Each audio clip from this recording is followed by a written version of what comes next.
കുഞ്ഞുങ്ങളെന്ന് പറയുന്നത് വളരെ പ്രഷ്യസ് ആയിട്ടുള്ള ഒരു ജം ആയിട്ടുള്ള അല്ലെങ്കിൽ ഡയമണ്ട്സ് ആണ് ലൈഫിൽ.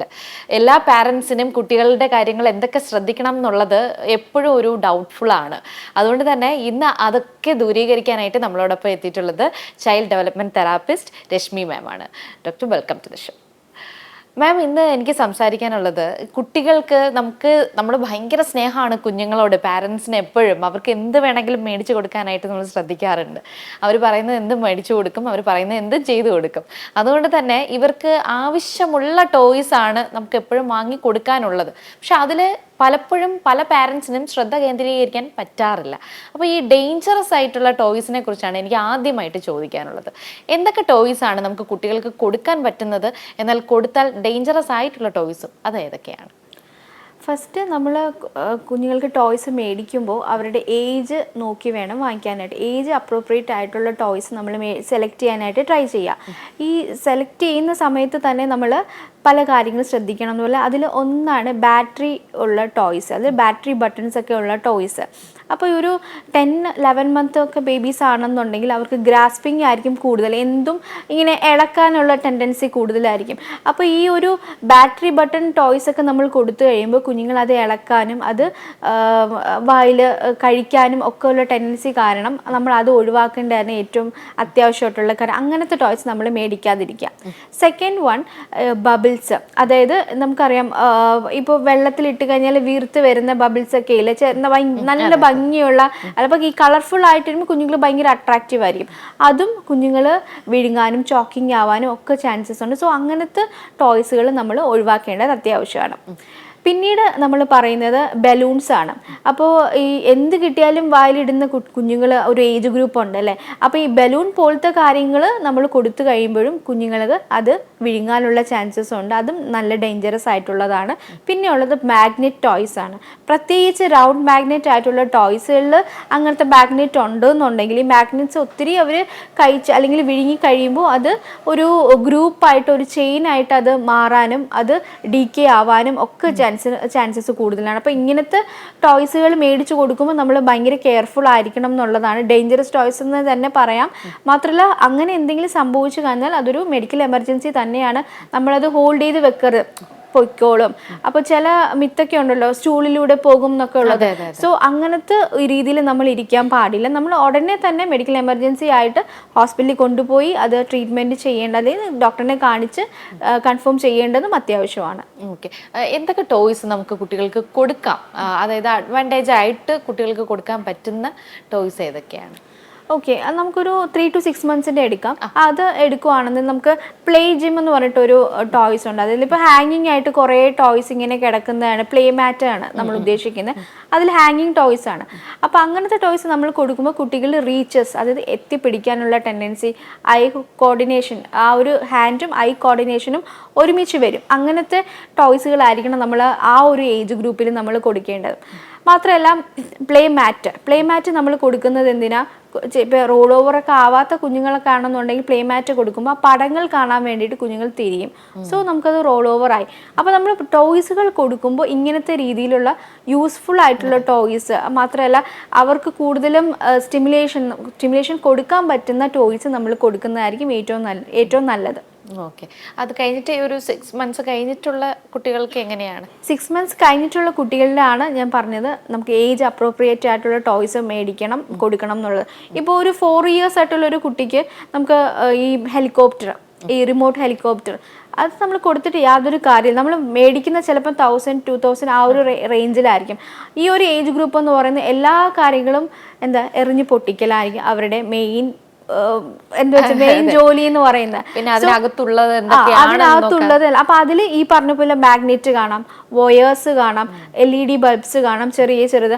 അപ്പൊ ഇതെല്ലാം ഭയങ്കരമായിട്ട് ഡേഞ്ചറസ് ആണ്. പക്ഷേ അതൊരു 10 years അല്ലെങ്കിൽ ഒരു 9 years ആയിട്ടുള്ള കുഞ്ഞിന് മേടിച്ചു കൊടുത്താൽ അത് ആ കുട്ടി സൂക്ഷിച്ചു വയ്ക്കും. മാത്രമല്ല, അത് എങ്ങനെ യൂസ് ചെയ്യണം എന്നുള്ളത് അവനറിയാം.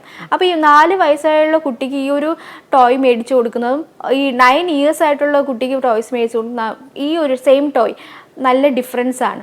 സോ അതിൽ നിന്ന് തന്നെ നമ്മൾ മനസ്സിലാക്കുക 4 ഇയേഴ്സ് ആയിട്ടുള്ള ടോയ്സ് നമുക്ക് വില കുറഞ്ഞതാണെങ്കിലും ക്വാളിറ്റി നോക്കുക, വില കുറഞ്ഞതാണെങ്കിലും നമുക്കത് അവന് യൂസ് ചെയ്യും. ബിൽഡിംഗ് ബ്ലോക്സ് ഈ 4 ഇയേഴ്സ് ആയിട്ടുള്ള കുട്ടിക്ക് നമുക്കത് കൊടുത്തു കഴിഞ്ഞാൽ അത് അറ്റൻഷനോട് കൂടിയിട്ട് അവൻ ടവർ സെറ്റ് ആക്കും അല്ലെ, പസിൽസ്.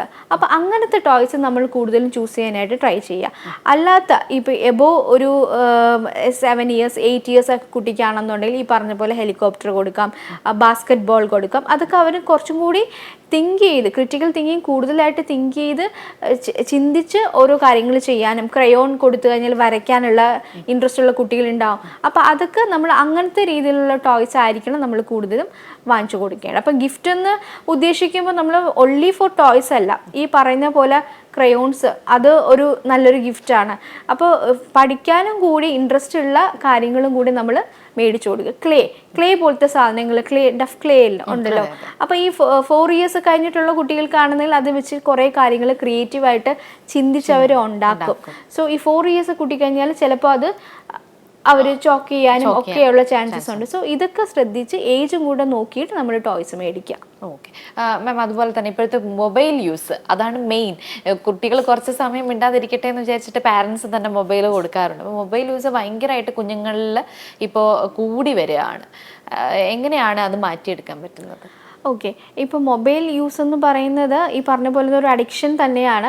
അപ്പോൾ നമ്മൾ ആദ്യം പറയുന്നത് അതിൻ്റെ ഫോക്കസിക്കും കോൺസെൻട്രേഷനും മാത്രമാണ് മൊബൈൽ യൂസ് ചെയ്യുമ്പോൾ കുഞ്ഞുങ്ങൾക്ക് സംഭവിക്കുന്ന ഡിഫക്റ്റ് എന്ന് പറയുന്നത്. പക്ഷെ അത് മാത്രമല്ല, ഈ ഓവറായിട്ട് മൊബൈൽ യൂസ് ചെയ്യുന്ന കുഞ്ഞുങ്ങളിൽ അമിതമായിട്ടുള്ള വാശി, പിടിവാശികൾ നല്ല രീതിയിൽ കാണും. അതുപോലെ തന്നെ ബിഹേവിയറൽ ഇഷ്യൂസ്, ഒപ്പോസിഷൻ ബിഹേവിയർ, അതായത് നമ്മളിപ്പോൾ എന്തെങ്കിലും പറയുകയാണെന്നുണ്ടെങ്കിൽ തിരിച്ച് അവർ പറയാനുള്ള ടെൻഡൻസി കൂടുതലാണ്.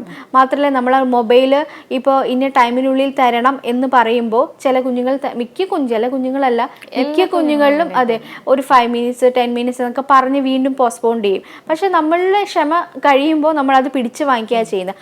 അങ്ങനെ ചെയ്യുമ്പോൾ നമ്മളിലുള്ള ആങ്കർ, അതായത് ദേഷ്യം കൂടാനും, പക്ഷെ അവർ ചിന്തിക്കുന്നില്ല എന്തുകൊണ്ടാണെന്നുള്ള ചിന്തിക്കുന്നില്ല. പക്ഷെ അവരിൽ വരുന്നത് ഈ ഒരു ദേഷ്യം മാത്രമാണ്. അത് കൺട്രോൾ ചെയ്യാൻ അവർക്കറിയില്ല. അങ്ങനത്തെ കാര്യങ്ങൾ വരും. മാത്രമല്ല അക്കാഡമിക്കലി പോകുന്ന സമയത്ത് ഒരു കാര്യത്തിൽ ശ്രദ്ധിച്ച് ഓരോ കാര്യങ്ങൾ, ഇപ്പോൾ മാത്സ് ഒക്കെ ആണെന്നെങ്കിൽ അത് ശ്രദ്ധിച്ച് അവർ ചെയ്ത് കംപ്ലീറ്റ് ചെയ്യണമെന്നില്ല. എന്തെങ്കിലും ചെയ്ത് പെട്ടെന്ന് തീർക്കണം. പിന്നെ ഫാസ്റ്റ്, എല്ലാ കാര്യങ്ങളും ഫാസ്റ്റായിട്ട് അവർക്ക് ചെയ്യണം. അത് ചില ഈ കാർട്ടൂൺസിൽ നിന്നോ അല്ലെങ്കിൽ ചില എന്തെങ്കിലും പ്രോഗ്രാംസിൽ നിന്നായിരിക്കും അവർക്ക് ഈ ഒരു മെത്തേഡിൽ പോകണം എന്നുള്ളൊരു തോട്ട് വരുന്നത്.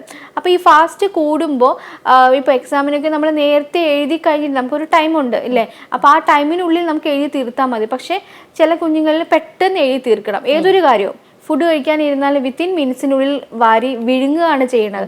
അത് ചെയ്യണം. അത് ചൂയിങ് ചെയ്യുന്നില്ല, ഒന്നും ചെയ്യുന്നില്ല. അതും ഈ ഒരു സ്ക്രീൻ ടൈം കൊടുത്തുകൊണ്ട് പാരൻസ് ഫുഡ് കൊടുക്കുന്നവരുണ്ട്. അതും അവർ മനസ്സിലാക്കുന്നില്ല, അവർ ചെയ്യുന്നില്ല, അവരെന്താ കഴിക്കണേന്ന് അറിയില്ല. ചില കുഞ്ഞുങ്ങൾ അതായത് കഴിക്കുന്ന ലെവലേ അവർക്കറിയില്ല, കഴിക്കുന്നു എന്ന് മാത്രം. അത് ഒബീസ് ആവാനുള്ള ചാൻസസ് ഉണ്ട്. ഡൈജഷൻ ഇഷ്യൂസ് ഉണ്ടാവാനുള്ള ചാൻസസ് ഉണ്ട്. അപ്പോൾ ഈ മൊബൈൽ കൊണ്ടിട്ട് ഈ ഫിസിക്കലി മെൻ്റലി മാത്രമല്ല ഫിസിക്കലും കൂടി കുഞ്ഞുങ്ങൾക്ക് പ്രശ്നങ്ങൾ വരാം. ഉറക്കം കുറവായിട്ട് കുട്ടികൾ വളരെയധികം ഉണ്ട്. കാരണം നൈറ്റ് ഉറങ്ങുന്നില്ല.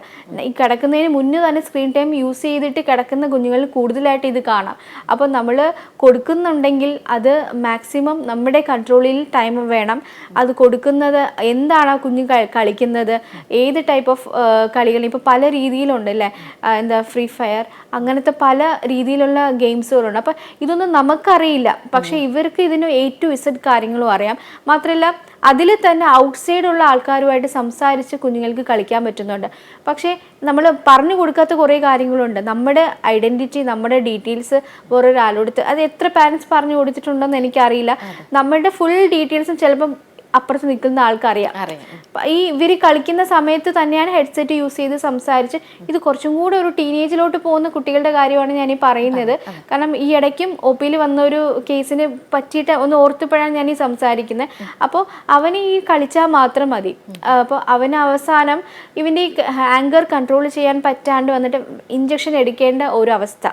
സോ അത്രത്തോളം ഡീപ്പിൽ ഈ പോകുന്നുണ്ട് നമ്മുടെ ഈ സ്ക്രീൻ ടൈം എന്ന് പറയുന്നത്. അപ്പോൾ നമ്മൾ കഴിവതും കൊടുക്കാതിരിക്കുക എന്നുള്ളതാണ്. പക്ഷേ ഇപ്പോഴത്തെ ഓൺലൈൻ സ്റ്റഡി എല്ലാ ഗ്രൂപ്പ്സും, സ്കൂൾ ഗ്രൂപ്പ്സ് ആയിക്കോട്ടെ, എല്ലാം വാട്സപ്പാണ്.